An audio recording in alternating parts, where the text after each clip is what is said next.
Empty salna and parotta இந்த combination பிடிக்காதவங்க யாருமே இருக்க மாட்டாங்க. நான் டயட்டில் இருக்கேன், நான் சாப்பிட போகிறது கிடையாது, வீட்டில் இருக்கிறவங்க சாப்பிடுவாங்க. இது செய்கிறதுக்காக 100 ml ஆயிலில் பட்டை, கிராம்பு, ஏலக்காய், பேலீஃப், வெங்காயம் 3 பெரிய சைஸ் போட்டுக்கோங்க. குயிக்காக வதங்கிறதுக்காக கொஞ்சம் உப்பு சேர்த்துக்கோங்க. பரோட்டா அன்ஹெல்த்தி தான், பட் எப்போவாச்சும் ஒரு தடவை நீங்கள் எடுத்துக்கலாம்.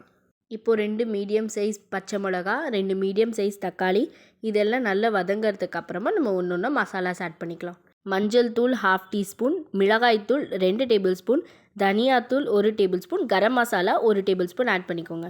சும்மா சொல்கிறேன்னு நினைக்காதீங்க, இது உண்மையாகவே ஹோட்டல் ஸ்டைலில் செய்கிற மாதிரியே இருந்தது. நான் ஒரு தடவை அண்ணா நகர் சைட் சாப்பிட்ருக்கேன். ஸோ அதனால் நான் வீட்டில் ஒரு தடவை ட்ரை பண்ணேன்.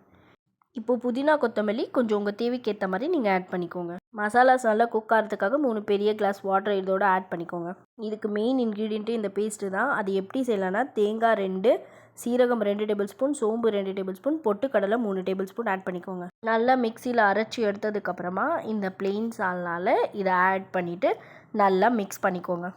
மீடியம் ஃப்ளேம்லேயே வச்சு குக் பண்ணுங்கள், இல்லைன்னா கொஞ்சம் அடி பிடிச்சிடும். இப்போது பரோட்டா சாஃப்டாக செய்கிறதுக்கான இன்க்ரீடியன்ட்ஸ்: சர்க்கரை 1 டேபிள் ஸ்பூன், உப்பு தேவையான அளவு, ஆயில் 3 டேபிள் ஸ்பூன், பால் 1 ஃபுல் கப், 2 முட்டை. முதல்ல தேவையான அளவு உப்பு சேர்த்துட்டு நல்லா மிக்ஸ் பண்ணிட்டதுக்கப்புறமா நம்ம எடுத்து வச்சுருக்கிற சர்க்கரை இதோடு சேர்த்து ஆட் பண்ணிவிட்டு அதையும் நல்லா மிக்ஸ் பண்ணிக்கோங்க. மிக்ஸ் பண்ணிட்டதுக்கப்புறமா 2 முட்டை இதோடு சேர்த்து ஆட் பண்ணிவிட்டு திரும்ப நல்லா மிக்ஸ் பண்ணிக்கோங்க. இப்போது 1 கப் பாலை கொஞ்சம் கொஞ்சமாக சேர்த்துட்டு நல்லா மிக்ஸ் பண்ணிகிட்டே வாங்க.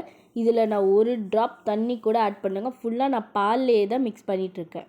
நல்லா மிக்ஸ் பண்ணிட்டதுக்கப்புறமா நம்ம எடுத்து வச்சுருக்கிற 3 டேபிள் ஸ்பூன் ஆயிலை இதோட சேர்த்து ஆட் பண்ணிவிட்டு நல்லா மிக்ஸ் பண்ணுங்கள். நீங்கள் எவ்வளோக்கு எவ்வளோ மிக்ஸ் பண்ணுறீங்களோ அவ்வளோக்கு எவ்வளோ டேஸ்ட்டு நல்லாயிருக்கும். இப்போ 1 டேபிள் ஸ்பூன் கீ இதோட சேர்த்து ஆட் பண்ணிவிட்டு திரும்ப நல்லா பிசைஞ்சிட்டே இருங்க. கை ரொம்ப வலிக்கும், பட் ரொம்ப சாஃப்டாக வரும். விடாமல் ஒரு 15 மினிட்ஸ் நல்லா பிசைஞ்சதுக்கப்புறமா எண்ணெய் ஊற்றி சைடில் ஒரு 1/2 hour to 1 hour வச்சுருங்க. உடனே செய்யாதீங்க, செஞ்சிங்கன்னா பரோட்டா சாஃப்டாக இருக்காது, ஹார்டாக இருக்கும். சாப்பிடும்போது கொஞ்சம் லப்பர் மாதிரி இருக்கும். இப்போது எண்ணெய் ஊற்றி நம்ம சைடில் எடுத்து வச்சுக்கலாம். 1/2 hour ஊறினதுக்கப்புறமா திரும்ப ஒரு தடவை எடுத்து நல்லா மிக்ஸ் பண்ணிக்கோங்க. அந்த கிளிப் நான் மிஸ் பண்ணிட்டேன். இப்போது மாவை நல்லா ரோல் பண்ணிவிட்டு நம்ம இந்த மாதிரி ஷேப்பில் எடுத்துகிட்டு வந்துட்டு திரும்ப நல்லா ரோல் பண்ணிவிட்டு திரும்ப ஒரு தடவை நம்ம ஷேப்க்கு எடுத்துகிட்டு வரணும். இந்த மாதிரி 2 to 3 டைம்ஸ் பண்ணிட்டதுக்கப்புறமா ஆயில் ஊற்றிட்டு நல்லா பரோட்டாக்கு போடுற மாதிரி ஸ்ப்ரெட் பண்ணிக்கோங்க. இப்போது தவா சூடானதுக்கப்புறமா இந்த பக்கம் 2 மினிட்ஸ், அந்த பக்கம் 2 மினிட்ஸ் லோ ஃப்ளேம்லேயே வச்சு நல்லா குக் பண்ணிக்கோங்க. அதிகமாக வச்சிங்கன்னா பரோட்டா தீஞ்சு போயிடும்.